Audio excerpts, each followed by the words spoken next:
اللہ کے محبوب علیہ الصلوۃ والسلام نے ایک بڑی خوبصورت بات ارشاد فرمائی، ذرا سنیے اور اس کا لطف لیجئے، اور حضور کے دیے گئے اس وعدے پہ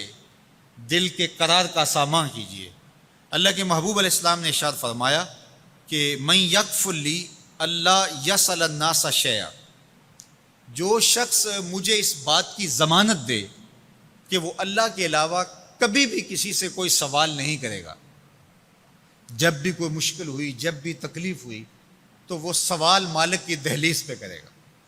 وہ مصلی بچھائے گا اور رب سے کہے گا میرا مسئلہ یہ ہے۔ جو شخص مجھے یہ ضمانت دے کہ وہ اللہ کی دہلیز پہ اپنے سوال رکھے گا، اللہ کے علاوہ کسی سے نہیں کہے گا، اللہ کے محبوب فرماتے ہیں اتکفل لہ بالجنہ، میں اس کو جنت کی ضمانت دیتا ہوں۔ اور یہ روایت حضرت ثوبان رضی اللہ تعالی عنہ سے مروی ہے۔ حضرت ثوبان نے جب حضور سے یہ فرمان سنا تو انہوں نے کہا حضور میں ضمانت دیتا ہوں، میں زندگی بھر اللہ کے علاوہ کسی سے سوال نہیں کروں گا۔ اور صحابہ نے پھر اس پہ عمل کر کے دکھایا۔ صحابی کا کوڑا گرتا ہے اور وہ بھی گھوڑے سے نیچے اتر کے خود اٹھاتا ہے، کہا جاتا ہے جناب آپ نے کہہ دیا ہوتا ہم اٹھا کے دے دیتے، کہا ہاں نہیں، ہم نے حضور سے عہد کیا تھا کہ اللہ کے علاوہ کسی سے سوال نہیں کریں گے۔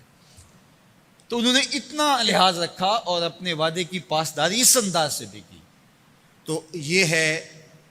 وہ دولت جو کسی بندے کو اللہ صالح اعمال کے نتیجے میں عطا کرتا ہے۔ حضرت حسن بصری رضی اللہ تعالیٰ عنہ فرماتے ہیں کہ یہ کسی شخص کا ضعیف یقین ہے کہ جو اس کے پاس موجود ہے اس پر اس کو اعتماد ہے، اور اس کا جو حصہ اللہ کے پاس موجود ہے اس پر اس کو اعتماد نہیں ہے۔ دیکھیے ایک شخص کے پاس کچھ پیسے موجود ہوں، اس کی جیب میں ہے، اس کے لاکر میں ہے، گھر میں ہے، اور ایک وہ اس کا مال ہے جو بینک میں پڑا ہوا ہے، تو جس طرح وہ اپنے ہاتھ میں موجود پیسوں پر مطمئن ہوتا ہے، بینک میں پڑے ہوئے پیسوں پر بھی ایسے ہی مطمئن ہوتا ہے، کہتا ہے وہ بھی میرے ہی ہیں۔ تو جو شخص بینک میں پڑے ہوئے پیسوں پر تو مطمئن ہے، گھر میں موجود رقم پر تو مطمئن ہے، اس کے ہاتھ میں اس کی جیب میں جو ہے اس پر تو مطمئن ہے، اور اس کی قسمت کا جو ابھی اللہ کے پاس ہے اس نے ابھی اس کو دیا نہیں، اس پہ مطمئن نہیں ہے، تو حضرت حسن بصری فرماتے ہیں اس سے بڑھ کر ذوف یقین اور کیا ہوگا کہ جو اس کے پاس ہے، جس کو چرایا جا سکتا ہے، جس کو چور کھینچ سکتا ہے، جو گر سکتا ہے، جو چھینا جا سکتا ہے، اس پہ تو یقین کر رہا ہے کہ یہ میرا ہے، اور جو اس کا حصہ اللہ کے ہاں ہے اس پہ یقین نہیں کر رہا۔ تو کہا کہ اس سے بڑھ کر پھر اور ذوف کیا ہو سکتا ہے۔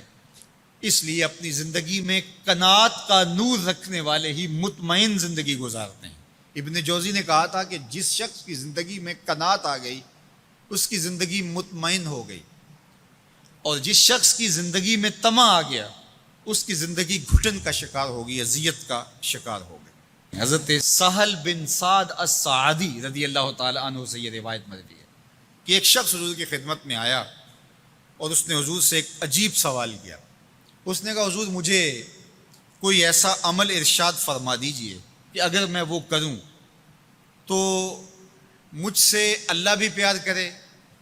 اور اللہ کی مخلوق بھی مجھ سے پیار کرے۔ ایک عمل ایسا بتا دیجئے اگر میں وہ عمل بجا لاؤں تو اللہ مجھ سے پیار کرے اور اس کی مخلوق بھی مجھ سے پیار کرے۔ اللہ کے محبوب نے اس کو جو جواب دیا اس کا مفہوم سن لیجئے۔ آقا کریم نے فرمایا جو دنیا میں موجود ہے، میسر ہے، اس سے بے رغبت ہو جا، تیری ضرورتیں تو پوری ہوں گی، اس میں تو کوئی شک نہیں،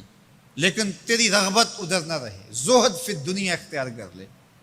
تو تجھ سے اللہ پیار کرے گا کہ یہ بندہ دنیا میں رہ کے بھی دنیا کا نہیں میرا ہے، اور جو لوگوں کے پاس ہے ان سے بے نیاز ہو جا تو لوگ تجھ سے پیار کریں گے، اور اگر تو لوگوں کی جیبوں پہ نظر رکھے گا اور لوگوں کی دولت میں، ان کے مال میں تجھے رغبت ہوگی تو فرمایا کہ پھر لوگ تجھ سے دور ہٹ جائیں گے۔ تو اللہ قناعت کا نور عطا فرماتا ہے شخص کو جو اچھے اور صالح اعمال بچا لائے۔